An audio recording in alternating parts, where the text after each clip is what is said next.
नमस्कार। स्वामी निखिलेश्वरानंद जी के युवा वर्ग के साथ प्रश्नोत्तरी की श्रृंखला का अगला अंक लेकर हम आज प्रस्तुत हैं। हम सभी के मन में यह प्रश्न अक्सर उठते रहते हैं।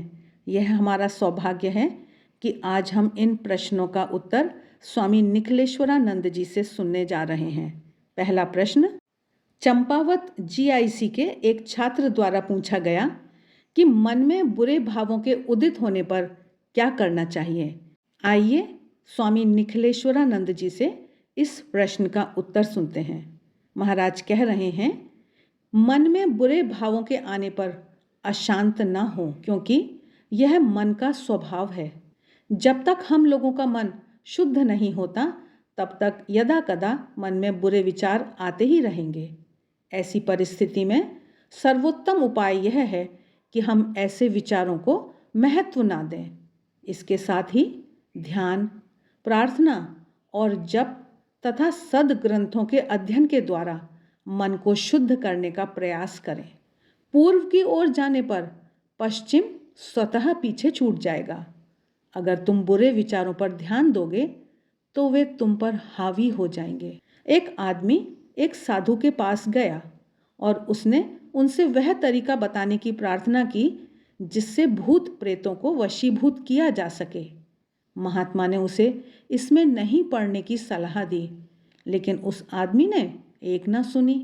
अंततः उससे पीछा छुड़ाने के लिए महात्मा ने भूत को वशीभूत करने का एक आसान नुस्खा बताया, लेकिन चेतावनी दी, तुम इस विशेष भाव पर ध्यान करो, लेकिन सावधान। एक बंदर है जो किसी को भी भूत को वश में नहीं करने देता। ज्यों ही तुम मेरे बताए हुए तरीके पर ध्यान करने लगोगे, बंदर वहाँ उपस्थित होगा। किंतु अगर तुम बंदर को अपने मन में नहीं आने दो, तो तुम भूत को वशीभूत करने में समर्थ हो सकोगे।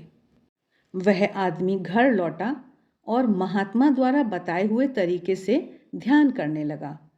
ज्यों ही उसने ध्यान करना शुरू किया, उसके मन में यह विचार आया, मुझे अपने मन में बंदर को नहीं आने देना है। ज्यों ही यह विचार आया, उसके मानस पटल पर बंदर आ धमका।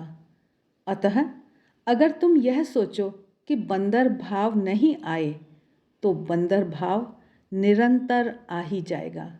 इसी तरह यदि तुम बुरे विचारों को महत्व देते रहे, तो बुरे विचार तुम पर हावी हो जाएंगे।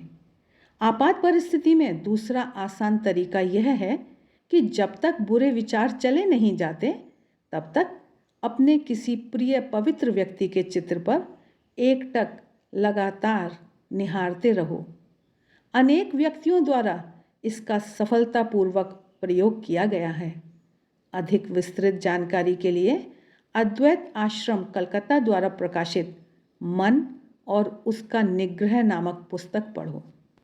अगला प्रश्न जीआईसी बाराकाट के एक छात्र द्वारा पूछा गया कि क्रोध को कैसे नियंत्रित करें।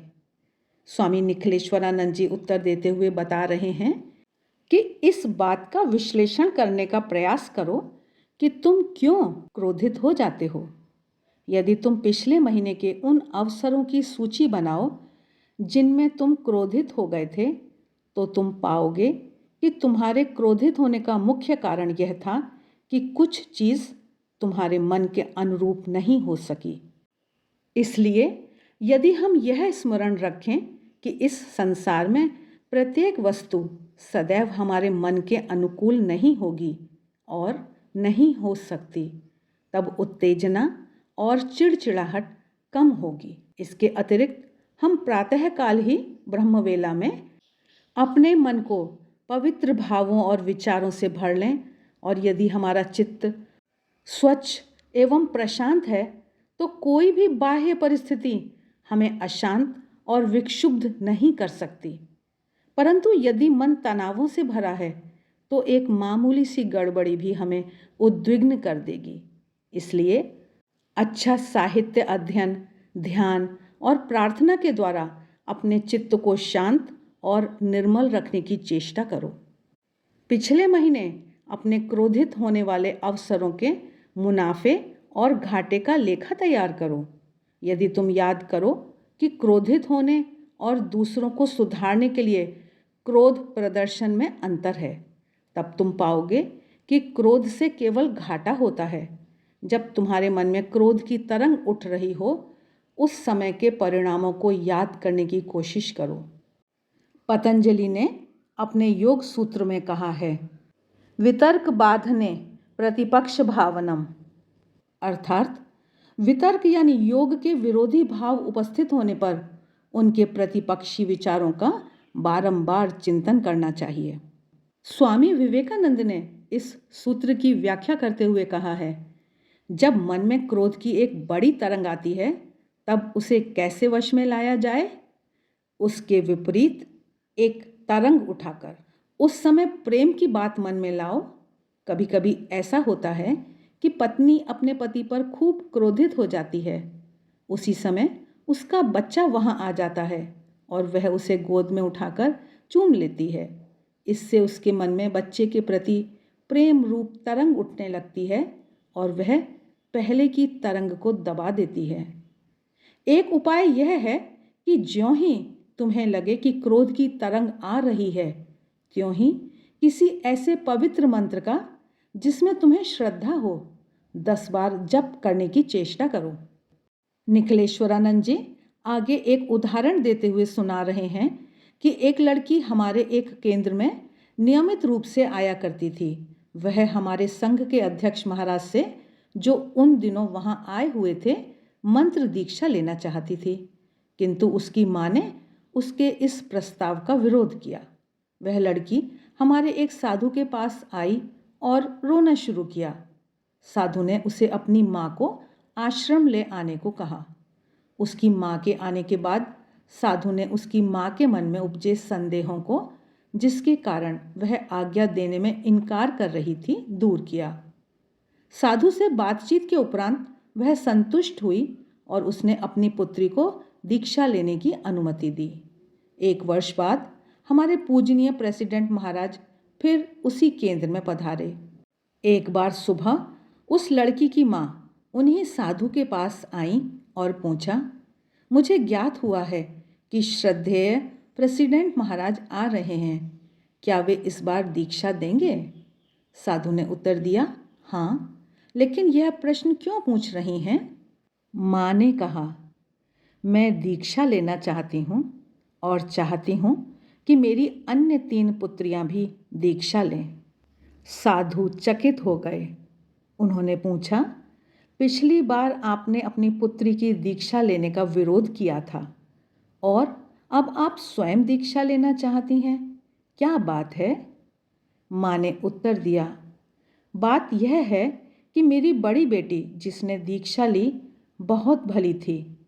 उसका एक ही दोष यह था कि वह अक्सर गुस्सा कर बैठती थी, परंतु दीक्षा लेने के बाद उसके आचरण में विलक्षण परिवर्तन हो गया है। मैं वर्ष के अंदर ही उसके स्वभावगत परिवर्तन से चकित हूँ। आपसे साफ साफ कहूँ तो मैं भी शीघ्र ही क्रोधित हो जाती हूँ। इसलिए मैं भी अपने क्रोध पर काबू पाना चाहती हूँ और चाहती हूँ कि मेरी छोटी पुत्रियाँ भी दीक्षा से लाभान्वित हों। महाराज बता रहे हैं कि पवित्र मंत्र के जाप का मन पर बड़ा ही शांतिदायी प्रभाव पड़ता है और यह मन के चिड़चिड़ेपन का स्थायी समाधान सिद्ध हो सकता है। अगला प्रश्न है कि सफलता प्राप्त करने के लिए हमें अपने आत्म उद्यम पर निर्भर रहना चाहिए या भाग्य पर? आइए सुनते हैं स्वामी निखिलेश्वरानंद जी इसका क्या उत्तर दे रहे हैं। महाराज कह रहे हैं, अपने आत्म प्रयास पर निर्भर रहना चाहिए।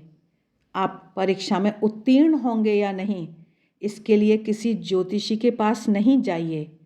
अपना लक्ष्य प्राप्त करने के लिए अपनी शक्ति और समय को अपने भाग्य का पता लगाने में गंवाने की अपेक्षा घोर परिश्रम करने में लगाइए। ज्योतिषी के पास जाना दुर्बलता की निशानी है।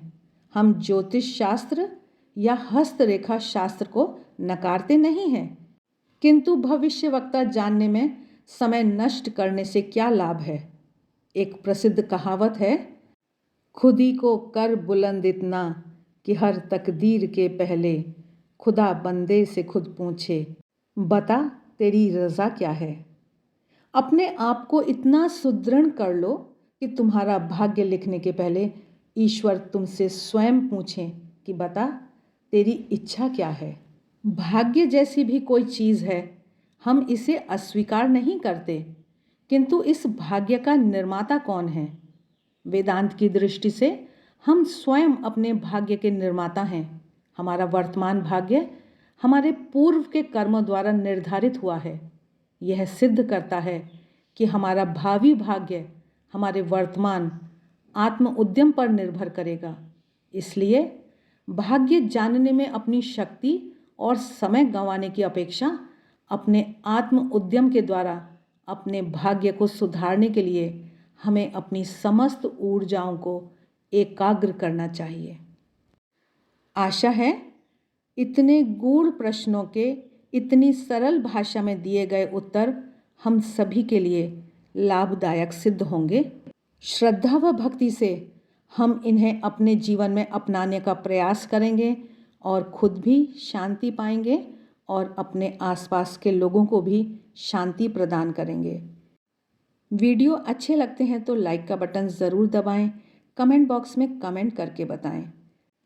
चैनल को सब्सक्राइब नहीं किया है तो सब्सक्राइब करें, मित्रों के साथ शेयर करें। मिलते हैं फिर, तब तक के लिए आप सभी का बहुत बहुत धन्यवाद।